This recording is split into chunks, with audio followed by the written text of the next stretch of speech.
I do find validity in it. You know, I am concerned.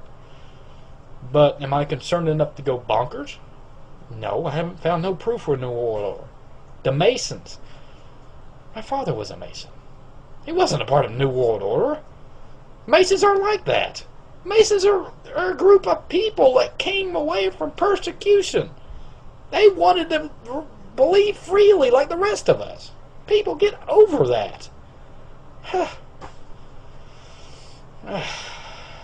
Anyways, I mean, you comment on my video, tell me what you think, but on this one video, I would ask all of you not to be a total dumbass about it. Give me some logical things going on here, what you firmly believe. And then we'll talk about it. Let's debate. Don't make me become a true troll now. Drakomis out. So far than being negative, they conceive a lecture like this, for example, as positive. And it has an amazing effect on countries where this is being implemented this very day. No constitutional protection if you go against it. They control education. I'll show you how in the lectures. Money, law, politics, economy, history, psychology, philanthropy, medicine, religion, media. There is nothing that they do not control. And remember, they are neither left nor are they right. So if there are right-wing parties and left-wing parties, they control them what? Both. That's the Hegelian principle. That's Hegelian logic. Remember that both Marx and Hitler, the extremes of left and right, presented as textbook enemies, evolved out of the same philosophical system, Hegelianism. I'm quoting from one of the greatest researchers in this field. That brings screams of intellectual anguish from Marxists and Nazis. Remember that the Jesuits were told that they must serve on this side and the other side. Remember that? And create conflict between the sides. This conflict of opposites is essential to bring about the change that they want. Today, this process can be identified in the literature of the Trilateral Commission, for example, where change is promoted under conflict management. Have you heard that name before? Right, conflict is essential. The state is absolute. So the state must have total control. That means the people must relinquish their rights to the state. Do you see that happening in the United States at the moment? Absolutely.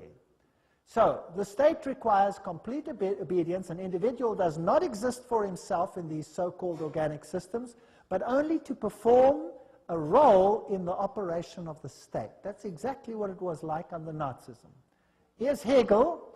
The two, Hegel and Kant, are the philosophers behind the system. I was stunned. I was in Europe 4 weeks ago, in Germany, and the leaders, the presidents of Germany, went down and put down wreaths in front of these people's graves and said, their philosophy has made the new Europe possible. They honored them. What a terrible, I would almost say satanic, well, why not just say it, philosophy. The Illuminati principle that the end justifies the means is also the principle of the group and the order, which is skull and bones. That means you can do anything, no matter how dastardly, as long as you achieve your aim. There's an outer circle, an inner core, all of these. Council of Foreign Relations is the outer circle, Trilateral Commission, all of those. Trilateral Commission was founded by David Rockefeller, comprises 200 members worldwide. The Bundy operation, activism towards a new world global order.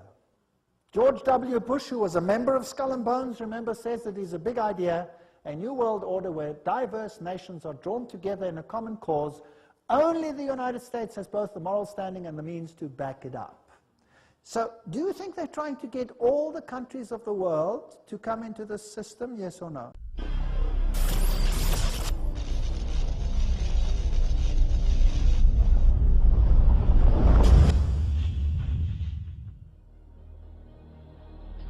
Now, on June 4th, 1963, President John F. Kennedy signed Executive Order 11110, which authorized the U.S. Treasury to start printing a new form of the silver certificate called the United States Note. John F. Kennedy issued $4 billion worth of this new cash money, free of debt, free of interest, and it was enough money to allow the nation to conduct its business without needing to involve the private Federal Reserve Bank.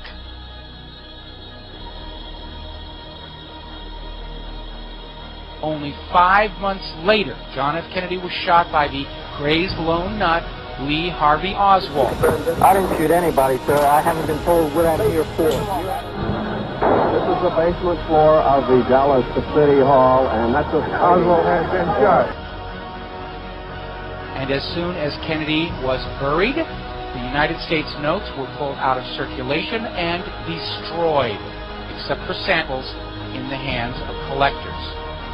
Now, when I first proposed this linkage between the monetary system and the assassination of our world leaders, I got an email saying, well, that's nonsense. How do you know it wasn't Cuba or the Russians or whatever else? And I'll be the first to admit there were overlapping agendas. There were a lot of people who wanted Kennedy dead for a lot of different reasons, but if there is no link to his U.S. notes, then why was John J. McCloy, former president of the World Bank, former president of the Chase Manhattan Bank, appointed to the Warren Commission?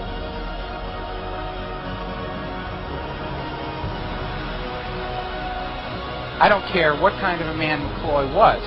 He is not a homicide investigator, and the Warren Commission was supposed to be investigating the assassination of the President of the United States. What is a bank president doing on the Warren Commission if there is no connection to the United States notes?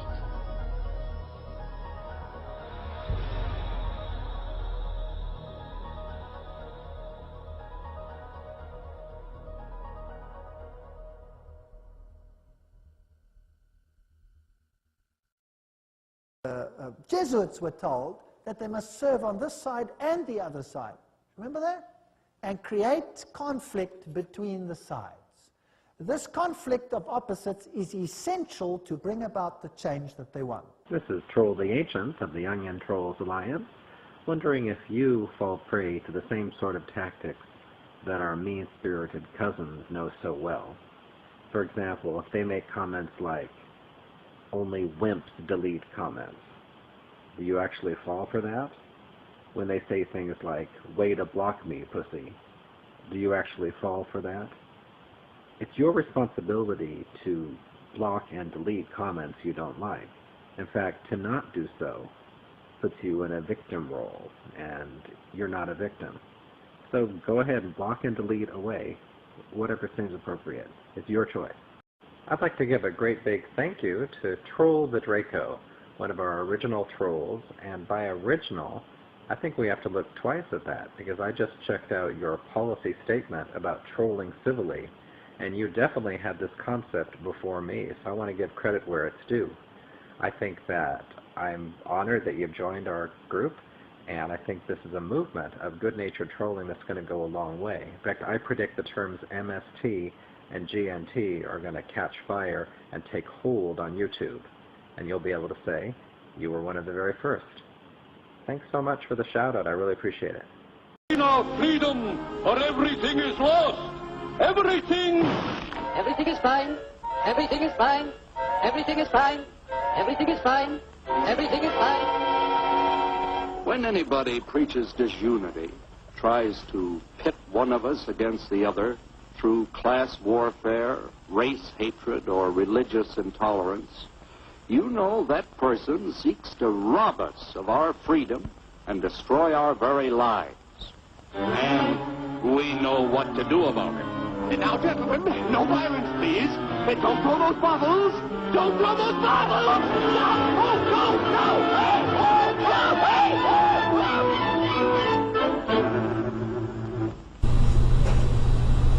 What's up, YouTube? This video is for First Phone 2, who requested I express my other kin beliefs.